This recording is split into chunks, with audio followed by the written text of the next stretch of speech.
I would be remiss in my job as Chief of Police if I did not call everyone's attention to the tragic death in the line of duty of Oswego County Sheriff's Deputy Kaylee Campbell yesterday. Our thoughts and prayers are with her family and our family in Oswego County. So where to start for the public safety briefing?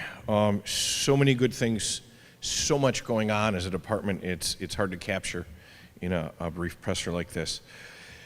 By the numbers, currently we are at 156 shooting victims compared to 234 at this time last year. We've had 211 shooting victims in the last 365 days, which, as the mayor said, is our lowest 365-day mark since July of 2020. Currently, homicides are at 42 compared to 49 at this time last year, although, it is significant to note that a significant portion of these are the result of domestic disputes and violent disputes, as opposed to results of gun violence, as we've seen previous years. So how have we been reducing these numbers? Well, we've been getting guns off the streets. Year to date, we've gotten 573 firearms off the streets of Rochester, including 55 ghost guns, which, as you know, are guns that are manufactured and do not have serial numbers, cannot be registered. We are holding those that commit violence in our city accountable. This year alone, we have made over 750 arrests for criminal possession of a weapon-related offenses. Currently, we have a 75% closure rate for our homicides, with several additional arrests forthcoming. Our non-fatal shootings unit, again, our pilot program that we started last year in partnership with the District Attorney's Office, has led to more than a 25% closure rate in cases that we've partnered on. And again, before this initiative, we were at about 10%. So where do we go from here? Well, as the mayor mentioned, the East End Entertainment District continues to be an issue. We've been working extensively with property owners in the area to make it a safe place that it needs to be so people can go and have a good time. This weekend, we will be using the gun violence emergency.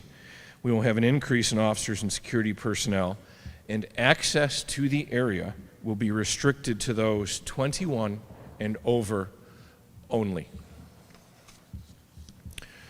Our violence prevention section, again, which we started last year as a result of our reorganization, has partnered with New York State for another new initiative, the Group Violence Intervention Program.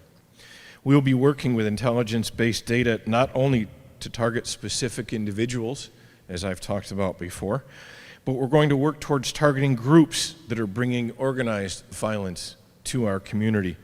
Again, that is the Group Violence Intervention Program.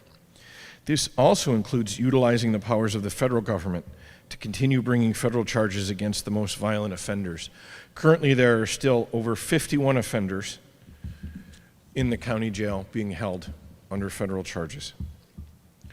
We're going to continue to build our relationships with our community. Just last week, we became one of, if not the first, police agency to bring an HBCU Classic football games to the city of Rochester. Deputy Chief Stith and his staff organized a series of community building events for the Weekend of Hope that brought thousands of residents together, which culminated in the Frederick Douglass Classic football game on Saturday.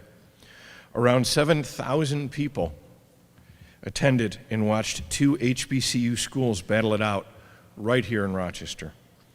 This was brought to our community by the Rochester Police Department in partnership with our sponsors, City School District. Far too many people I can mention here, but again, I can't say enough, it was Chief Stith's idea that he brought to the forefront. We recognize that we have to partner with our community to solve crime, and events such as these are an unprecedented step toward building these relationships. We can't solve crime alone, as I've said many times, nor are we going to arrest our way out of the problems that our city faces.